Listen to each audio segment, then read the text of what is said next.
اگر آپ کتنا بھی نکاح پہ خرچہ کریں، کوئی نہ کوئی کشمیر میں کوئی نہ کوئی ناراض ہوتا ہی ہوتا ہے۔ اتنی دستکاریاں ہیں کہ ہم پوری دنیا کو یہاں پہ ایجوکیٹ کر کے بڑے بڑے انٹرپرنرز بن سکتے ہیں، لیکن افسوس ہم ان میں ہتک کرتے ہیں۔ اگر کوئی نائی ہے، وہ بیچارہ لوگوں کے تانوں سے مجبور ہو کر اپنی اس متبرع شغل کو چھوڑتا ہے، تو کتنے ہمارے ایسے بھائی ہیں جو اس اچھے کام کو چھوڑ کے ان کے بچے آج بے روزگار بیٹھے ہیں۔ کیونکہ ان کی بیٹیوں کے نکاحوں میں رکاوٹیں آ رہی تھی۔ کاشر پٲٹھۍ أمِس چھُنہ مول نٲوِتھ۔ یہاں پہ جب شادی کی جاتی ہے لڑکی کی تو سمجھا جاتا ہے کہ ہم نے گھر میں نوکر لایا، اب وہ بیچاری کہاں کالج یونیورسٹی جائے گی۔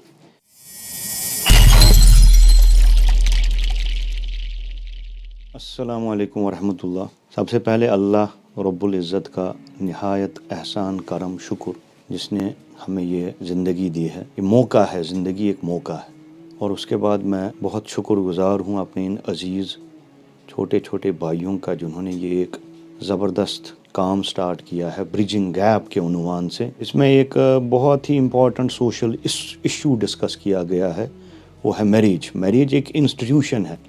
1821 کا مقصد ہے کہ جو لیٹ میریجز یہاں پہ کشمیر میں ہو رہی ہے، ان کے توڑ کے لیے ہم اپنی قابلیت کے حساب سے، استعداد کے حساب سے کچھ نہ کچھ تھوڑا سا کام کر سکیں۔ ہم کوشش کے مکلف ہیں اور نتیجے اللہ کے ہاتھ میں۔ انسان کے بس میں صرف یہ ہے، اور اس سے صرف یہ پوچھا جائے گا کہ تم نے کتنا کیا، پھر کتنا اس سے نتیجہ نکلا وہ اس کی جواب دہی اس سے نہیں کی جائے گی۔ تو ہمارے کشمیر میں یہ ایک بڑا مسئلہ ہے، خاص کر ہم جو اپنے آپ کو مسلمان کہتے ہیں، پیغمبر برحق صلی اللہ علیہ وسلم کے نام لیوا ہیں، ان کی تعلیمات کو اپنی تعلیمات مانتے ہیں، لیکن ہمارے ساتھ ایک بہت بڑا ایک ایشو ہے کہ ابھی ہم نے اسلام تو قبول کیا، لیکن اسلام ہمارے اندر ابھی اس کی تعلیمات جو ہے، فنڈامنٹل جو اسلام کی ٹیچنگز ہیں، ان سے ہم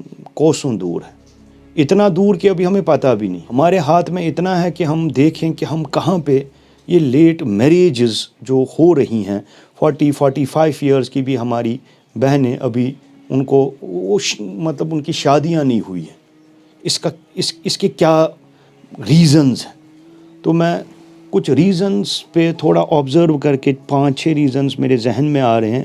اس میں سب سے بڑا مجھے جو لگ رہا ہے وہ ہے کہ ہم نے اتنے زیادہ بدعات اور اتنی زیادہ رسومات کو اپنی شادیوں میں، اپنے نکاحوں میں داخل کیا ہے کہ نکاح کو بہت مشکل بنا ہے، جبکہ پورا دین و یسر، پورا دین آسان ہے۔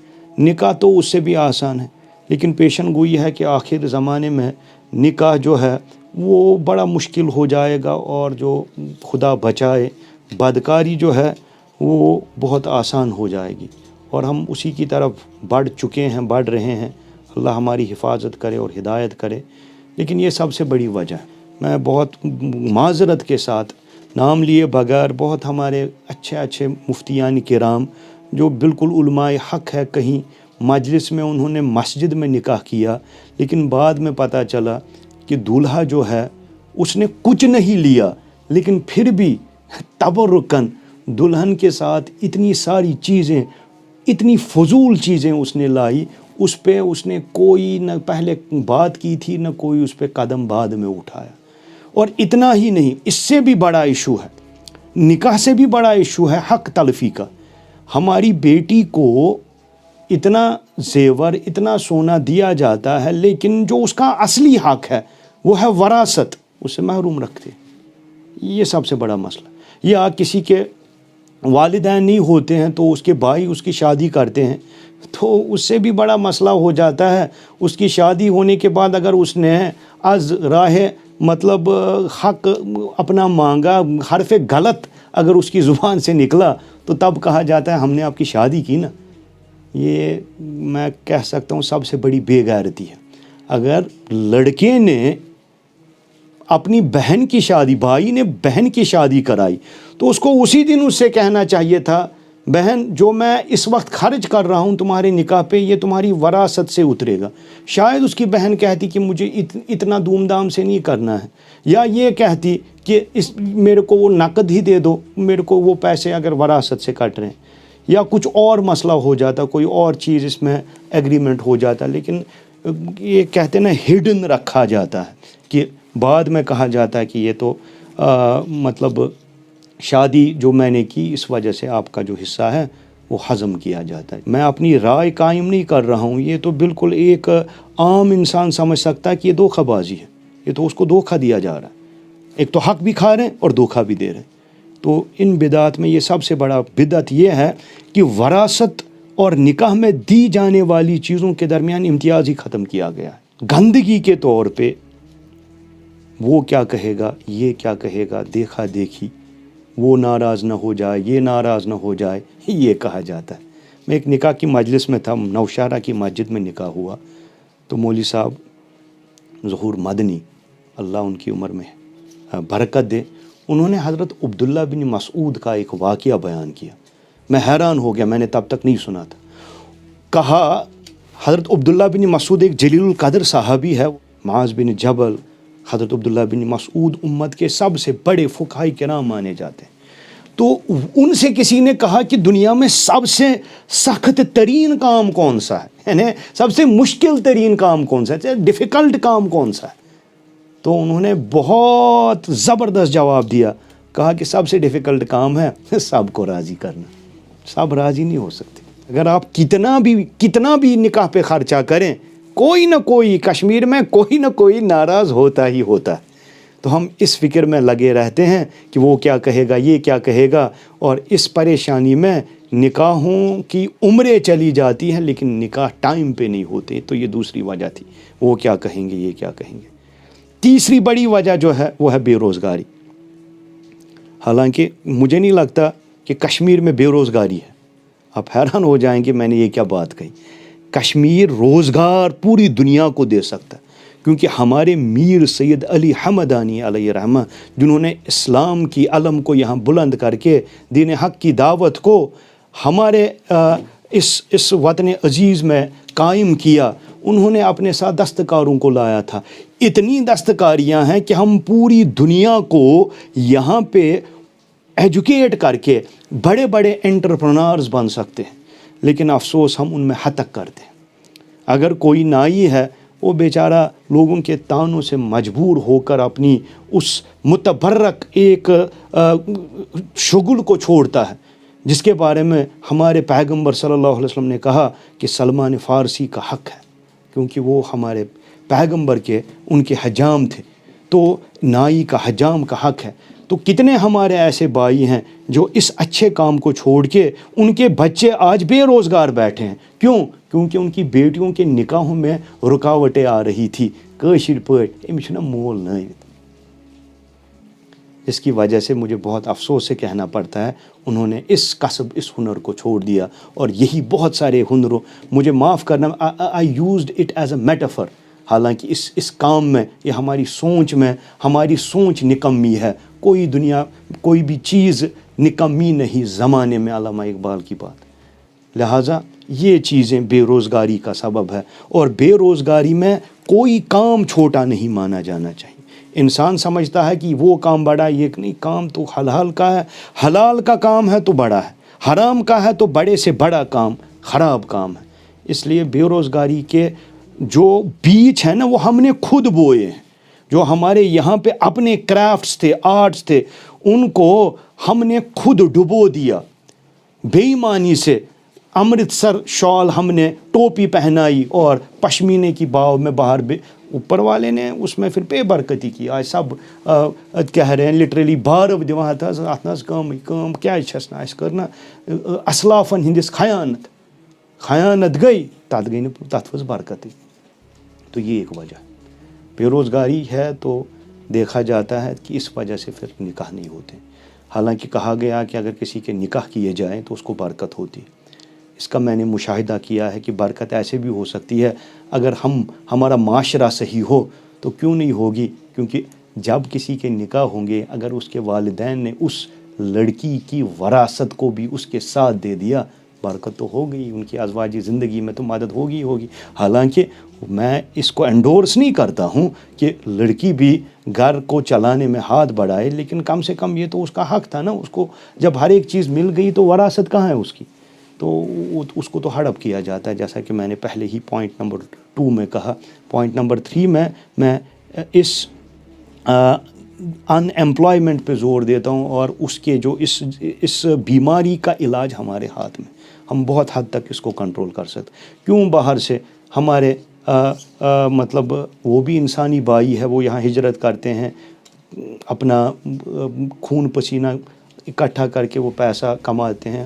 میں اس مزاج کا، اس ذہن کا نہیں ہوں کہ میں وطنیت یا نیشنلزم کو فروغ دیتا ہوں، نہیں، دنیا ایک ہے۔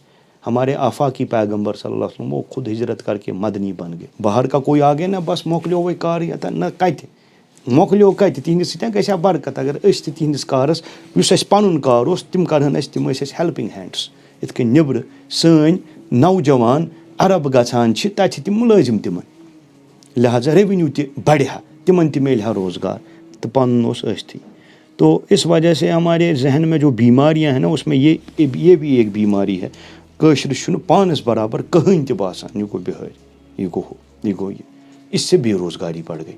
پھر وہ جو وہ کام کرتے ہیں پھر کہیں گے یہ چھِ بِہٲرۍ کران، ہے ژٕ کیٛاہ چھُکھ کران یہ کٲم، لہٰذا اس وجہ سے ہم بہت پیچھے۔ تو یہ تھا چوتھا۔ پہلا میں دہراتا ہوں اپنے سبق کے لیے، پہلا میں نے کہا کہ بدعات ہیں، رسومات ہے، دوسرا میں نے کہا کہ لوگ کیا کہیں گے، تیسرا میں کہہ رہا ہوں جو معاشرے میں بہت بڑی خرابی ہے وہ ہم نے اپنے کاموں کو چھوڑ دیا اور بے روزگاری اختیار کی۔ چوتھا جو ہے پڑھائی کا مسئلہ، یہاں پہ جب شادی کی جاتی ہے لڑکی کی تو وہ سمجھا جاتا ہے کہ ہم نے گھر میں نوکر لایا، اب وہ بیچاری کہاں کالج یونیورسٹی جائے گی، اور اگر گئی بھی تو جو اس کے سسرال والے ہیں وہ تو تانوں سے اس کی حالت خراب کر دیں گے، اور اس کے جو محترم مقام اس کے شوہر جو ہیں وہ تو گھروں کے کام میں مدد کرنے سے قاصر ہیں، وہ تو تھوڑی نہ مدد کریں گے، کیونکہ گھر کا کام تو عورت کا حق ہے، تھوڑی نہ ہمارے پیغمبر نے اپنے حجر خاص کو خود اپنے ہاتھوں سے، اپنے مبارک ہاتھوں سے جھاڑو دیا، کاموں میں مدد کی ہے، ہم تو زبانوں پہ کرتے ہیں، تھوڑی نہ خود پریکٹیکلی کرتے ہیں۔ تو یہ ایک مسئلہ ہے کہ وہ پڑھائی کنٹینیو نہیں کر سکتی ہمارے اس معاشرے میں، جس معاشرے میں ہم سسرال میں اپنی بہوؤں کو نوکر سمجھتے ہیں۔ باہر انڈیا یا پاکستان یا امریکہ کہیں اور ہمیں نہیں جانا، اپنے اسٹیٹ میں JNK میں، جموں کشمیر کے جموں والے ایک سٹی، جیسے یہاں ہمارا MA روڈ میں کالج ہے، وومنس کالج، وہاں پریڈ میں وومنس کالج ہے، وہاں فرسٹ ایئر کی لڑکیوں میں بہت ساری لڑکیاں شادی شدہ ہوتی ہے۔ کیسے پتہ چلتا ہے؟ اب آپ کا سوال ہوگا، کیونکہ جو ہمارے ہندو بھائی ہیں، بھائی میں اس لیے کہہ رہا ہوں انسانی لحاظ سے ہمارے سارے دنیا کے انسان بھائی ہیں، تو وہ اپنی لڑکیوں کی وہاں شادی بہت کم عمر میں کرتے ہیں، 19 20 21 سال کی عمر میں ان کی شادی ہو چکی ہوتی ہے۔ پتہ کیسے چلتا ہے؟ کیونکہ ہندو مذہب میں سفید لباس کو ایک شادی شدہ کے لیے ٹھیک نہیں سمجھا جاتا، اس لیے ان کی یونیفارم الگ رکھی گئی ہے، اور وہ چوڑا وغیرہ باقی چیزیں جو لگاتے ہیں نا، ریڈ کلر کی بینگلز جو ان کی ہوتی ہیں، اس سے صاف دور سے ہی پتہ چلتا ہے، اور سندور لگایا ہوتا ہے کہ یہ شادی شدہ ہے۔ اور وہیں ہمارے مسلمان بچیاں وہ 40 کی عمر کو پہنچتی ہے لیکن سمجھتے نہیں جی یہ تو ہندو کرتے ہیں نا، چھوٹی عمر میں کرتے ہیں۔ تو یہ بھی ایک وجہ ہے جس سے ہماری شادیوں میں ٹائم لگتا ہے، کیونکہ ہم تعلیم کے لیے رکاوٹ بن جاتی، بناتے ہم نہیں، ہم ہیں ورنہ نہیں بنتی۔ تو یہ ایک وجہ ہے۔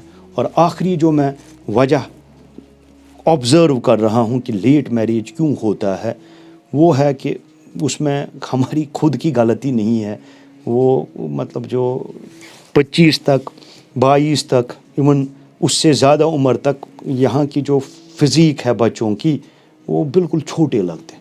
اگر ہم باہر کے ممالک خاص کر عرب ممالک میں لیں، وہاں کا 17 18 19 سال کا جو بچہ ہے وہ ماشاءاللہ بہت جوان، اس کی صحت اور اس کا جو حساب ہے وہ بالکل بالغ ہوگا بھی اور لگتا بھی ہوگا۔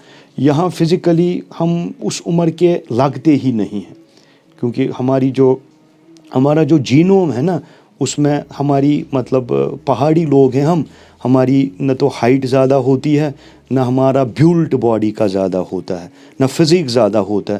تو یہ وجہ، اس سے تو 2-4 سال کا ہم کہہ سکتے ہیں کہ 18 19 20 22 تک بھی جا سکتے ہیں. میں نہیں کہہ رہا ہوں کہ 22 سے ایٹ لیسٹ نہیں، میں کہہ رہا ہوں کہ فزیک کے حساب سے 22-23 تک بھی جا سکتے ہیں، لیکن 30 35 40 وہاں، اور ہماری بچیوں کو بوڑھا کرنا یہ کہاں تک جائز ہے.